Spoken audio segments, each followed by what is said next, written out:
Well, Justin Simmons released today. I'll tell you what, the pre-free agency period is off to a bang for the Denver Broncos. That's what we're going to be talking about, is the fallout from this with Justin Simmons being released. Where do the Broncos go from here? How might they approach the salary cap situation with Russell Wilson? What moves are next? I want to hear from you guys as well. If you haven't seen me before, I'm David. I'm talking Broncos, so please be sure to hit that like. Let me know your thoughts in the comments as well. But hey, let's go ahead and get into it. Now, I've spent a few different videos on here talking about different approaches that the Broncos front office, Sean Payton, George Payton, could take in creating cap space for this team to be somewhat competitive this year, even dealing with the Russell Wilson cap hit, right? I think a lot of people were expecting us to keep him on the books for around that $35 million range, taking the bigger cap hit next year. But now with Justin Simmons, a guy that I was expecting to either be traded or restructured and retained on the team, has been released. And I think with the amount of good safeties that we've seen released over the last couple weeks, the odds that we were going to get some sort of draft compensation for Justin Simmons probably just went out the door. So, hey, before I start on this, just want to say Justin Simmons, man, one of my favorite Broncos over the last handful of years, deserved to see the playoffs, and hopefully now he can go to a contender as long as it's outside the AFC West, okay? I'll be rooting for you as long as that's not the case. Please don't go to the Chiefs or the Raiders or the Chargers, please, please, please. But yeah, hopefully we can see Justin Simmons go and be successful, win a ring.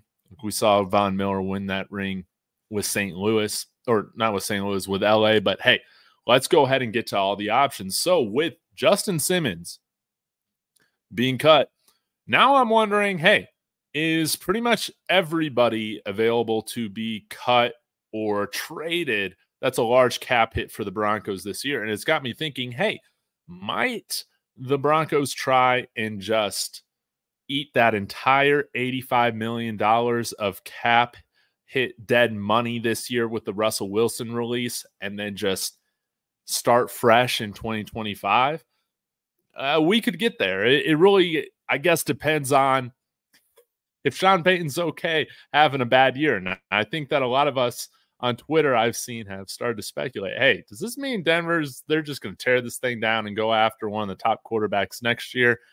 That might be the case, but I wanted to show you some different scenarios on how the Broncos could approach this.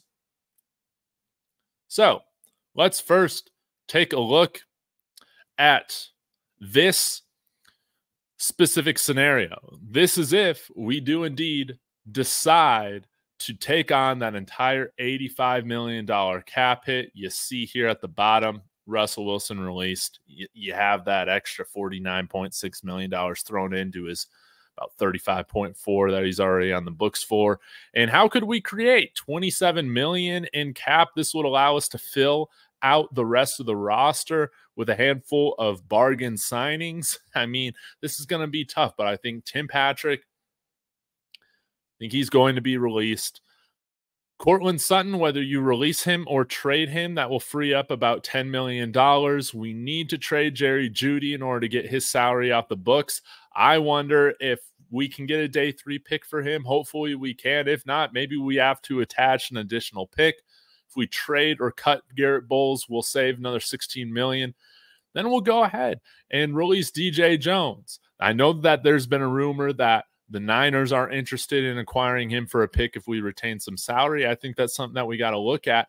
And then there are a lot of other restructures that we can do with Alex Singleton, with Ben Powers, Mike McGlinchey, Zach Allen, and getting rid of some of these roster bubble guys that I think should free up a good amount of money for us. So it's definitely doable if the Broncos want to just eat this $85 million and start fresh the next year. And with $27 million, this also builds in the amount needed for the expected rookie salaries with our 6 picks that we have right now. But hopefully we could acquire some more picks if we're able to trade away Garrett Bolles and Jeudy. This is one approach that that we could have. Now, this is a pretty interesting scenario if the Broncos want to open up a ton of cap space, but still eat the majority of the Russell Wilson cap hit this year. They take on the $53 million this year, save the 35 or so for next year.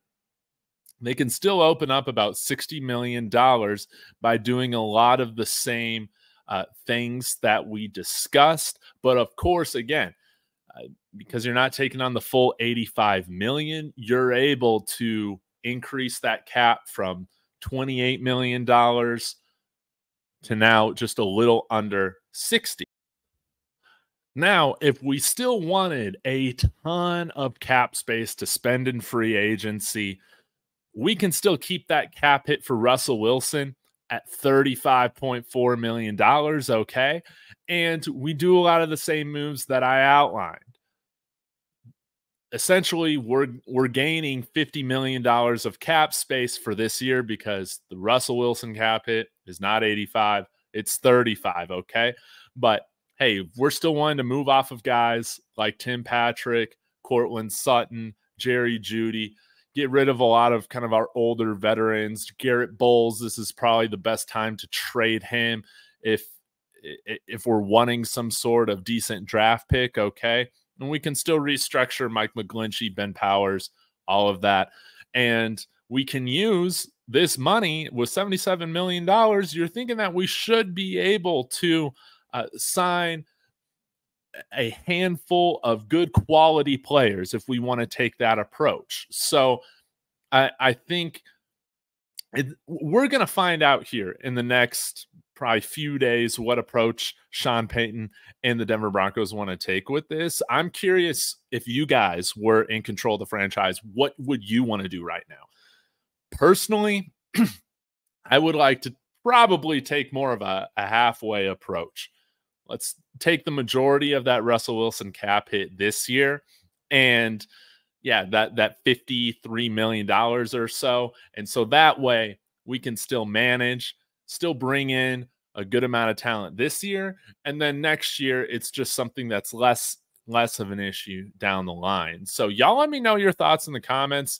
Again, this is not going to be an off season that is easy, but as I was saying earlier this week, managing this Russell Wilson cap hit, it's manageable, but it's not going to be easy. And it all depends on what the Broncos want to do for 2024, is how far they will go in terms of restructuring these guys, trading them, cutting them, all of that. But I think you could see probably another 10 moves or so happen but before we get to the draft on just the roster cutting side or trading away guys side. So y'all let me know your thoughts in the comments. Hit that like and subscribe as always. Really appreciate y'all. We're on our way to 500 subs. Thank you again, guys, and go Broncos.